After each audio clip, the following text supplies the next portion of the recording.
Être toxicomane, c'est prendre un produit psychotrope et ne plus contrôler l'usage de ce produit.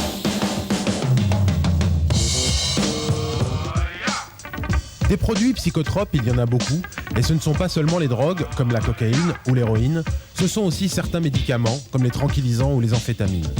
On les dit psychotropes parce qu'ils agissent tous sur le psychisme et donc sur le cerveau.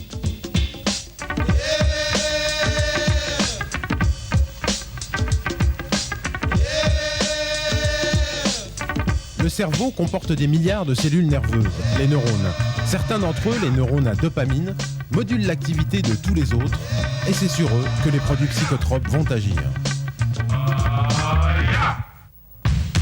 Prendre un produit psychotrope n'est pas un acte instinctif comme boire lorsqu'on a soif.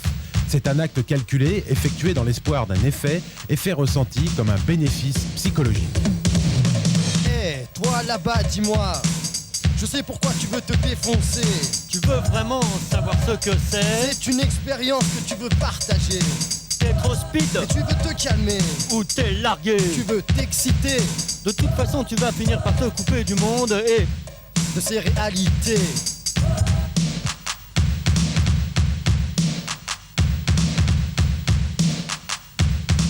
Ce qui attire surtout dans l'intoxication, c'est son caractère magique. C'est efficace et immédiat. Il est plus facile de prendre un produit quelconque que d'entreprendre une action qui aboutirait au même bénéfice psychologique. Et c'est pour cela que le produit psychotrope prend une place prépondérante dans la vie du toxicomane. Encore des efforts. Pour en trouver Encore plus. pour se faire encore plus d'effets. Plus souvent. Avec des trucs et des machins. Encore. Que ça soit aussi bien. Et puis n'oublie pas qu'il faut faire gaffe à ta santé. À la police en train de rôder. Tu vas rester chez toi, ne plus te bouger. Dans ta dope, tu es vraiment trop barré pour avoir même envie d'en parler. Pour le quotidien, tu vas laisser tomber. Vraiment, c'est trop de problèmes à régler. Fasciné par les effets du produit, le toxicomane subit l'appauvrissement de ses expériences quotidiennes. Les relations avec les autres deviennent superficielles. Le produit est alors une véritable béquille psychologique.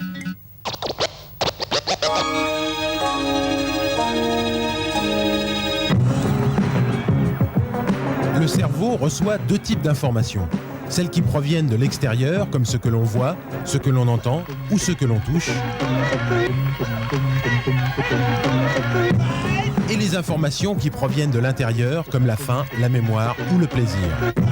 Ces deux types d'informations ont chacun leur propre système de neurones. Tous aboutissent dans une zone du cerveau, le cortex. Un autre système de neurones, les neurones à dopamine, va, sous les ordres du cortex, hiérarchiser les informations provenant de l'extérieur et de l'intérieur.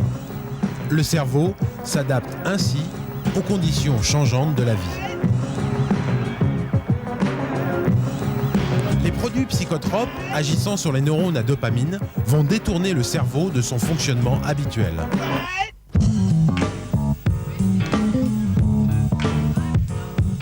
Si le cerveau reçoit l'information « j'ai faim » et qu'il perçoit une pomme, les neurones à dopamine vont privilégier ces informations et donner l'envie de manger la pomme. Si l'on est intoxiqué, les neurones à dopamine sont court-circuités et malgré la faim et la vision de la pomme, on n'a pas envie de manger la pomme. Pire, si l'usage du produit psychotrope se poursuit, il va s'établir un conditionnement des neurones à dopamine, renforçant le besoin d'intoxication.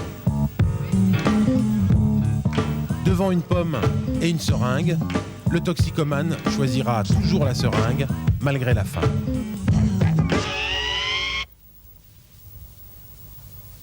Le paradoxe, c'est qu'en cherchant à obtenir une augmentation de ses capacités, un soulagement de son anxiété ou une intensification de ses sensations, le toxicomane subit justement l'inverse.